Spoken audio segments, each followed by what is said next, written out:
I always want to ask you because I've talked to you so many times, but my favorite play from you, it was against Washington. It was, I believe, a bubble screen. Oh, yeah, the one hand. Yeah. You catch it on one end. I remember you catching it, and I say, he going to get 10 on it. He going to break a couple of tackles. Yeah. Next thing I know it, it's 60 or 70 yards. I'm like, yo, Not that one. You talking about we was up there. Up there. Yeah. Hey, I had a little. you was on something different. You had the sixes on that day. You had the blue wrist. I remember everything. Yeah. For you, what was your favorite play that you had on the field, man, that you can remember for yourself? I wouldn't even necessarily say a favorite play. I would say, where I felt like I was at my best, my moments, to where I'm cooking. You give me that ball, I'm feeling it. I'm in a zone.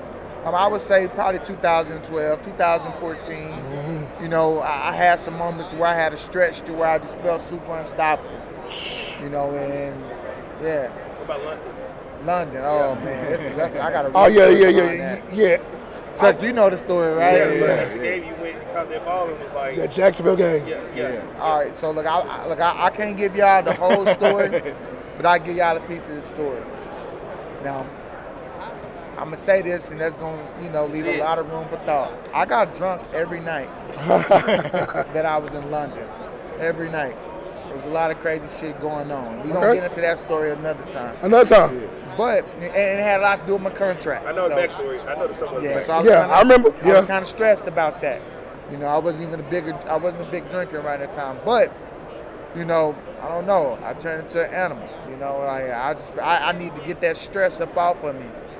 I want to say the first quarter I didn't get the Yeah, it was crazy. It was like they almost iced you out. I'm like, yo, man, what's going on? And then we saw the play when it's like the whole team was trying to tackle Dez, and I seen guys running into each other. I was like, he mad. Oh, yeah. When Dez get mad, I can tell when he get mad. He just start running, and then it's a brick wall. I was frustrated. I was hot in hell water. I mean, I was hell in hot water. AJ Bouye was a hell. I remember that. You caught it. Facts. I never forget the deep ball on the right side before going into halftime. Yep. I actually had a stop route. And I remember Romo was telling me, hey, run a stop. I was telling Romo, if he press, I'm going deep. Run a stop, Dez. I said, if he press, I'm going deep. Yeah. I'm telling you, he pressed. If you go back and you look at that play, you can see Romo kind of, and then he throw it deep. And it ended up being a successful play. Did you say something after you caught that? You were walking out the field? Well, I was, around that time I was holding up 5 fingers. That's what it was. 5 fingers, just letting Jerry and letting all those guys know, I'm a top 5 receiver in the league.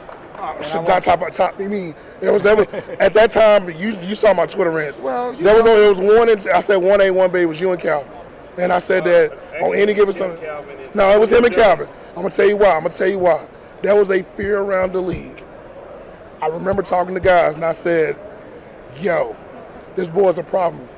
Porter from the Saints said, because I remember the game. I think you had broke your hand. Yep. And you came back, and he was like, "Yo." Boy caught the ball down the middle, man. He was gone, bro. It was like a deer. I didn't know he was that fast. I was like, yo, Dez doing everything. It's like what we saw in Oklahoma State, and it was like it was there. It's like nothing that changed. Now, Dez it was 1A, 1B. And I got the numbers to prove it. You got to think about this. He shared the wealth. As I tell people, don't let the numbers fool you.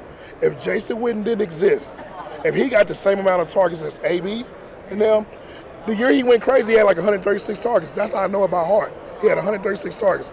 Other dudes had 180. Imagine if you give him at least 40 of those catches. He already had like 14 touchdowns already. I was like, yo, the man would have had the record. And it's crazy. And I'm glad you brought that up, Chris. That's why I tell a lot of people, like, we talk about the most efficient receiver, I'm going to raise my hand every time. Come on. If I got the opportunities, and I never take away from nobody else's success because they was blessed to be in that position. Yeah. You get what I'm saying? And we want to see everybody be successful, but like, you knew I was getting the ball on third down. Yes. It wasn't no secret. Red zone. We knew that. Oh, we knew that back shoulder throw was coming. We were supposed to stop the play. Yeah, we knew that. I wanted to get in there and run the options like Jason Witten. I felt like if I got those, no knock on Jason Witten, that was his thing. But if I got those opportunities where I can get up in that slot and do some of those things, man. And last question for me, I know Walt got a couple of questions for you. So, I always do the Mount Rushmore thing. Yep. You being a wide receiver, how that 4 look on that mountaintop? All time? All time. Dez Bryant. Oh, nah, I'm not on there. You literally could do the 488s if you wanted to, but Hold on, you talking about all time? all time. I mean, Like there's in the Jerry Rice. NFL. Yeah, Randy Moss, Jerry Rice, Right. T.O., everybody Facts. involved. I'm not on that list. Okay. But we're gonna go Randy Moss. Okay, We're gonna go Jerry Rice. okay, We're gonna go Calvin Johnson. okay. Ooh. We're gonna go Larry Fitzgerald. That's it. No, you said 5. Four. Now Rushmore got Well, I'm 4. gonna take AB over Larry.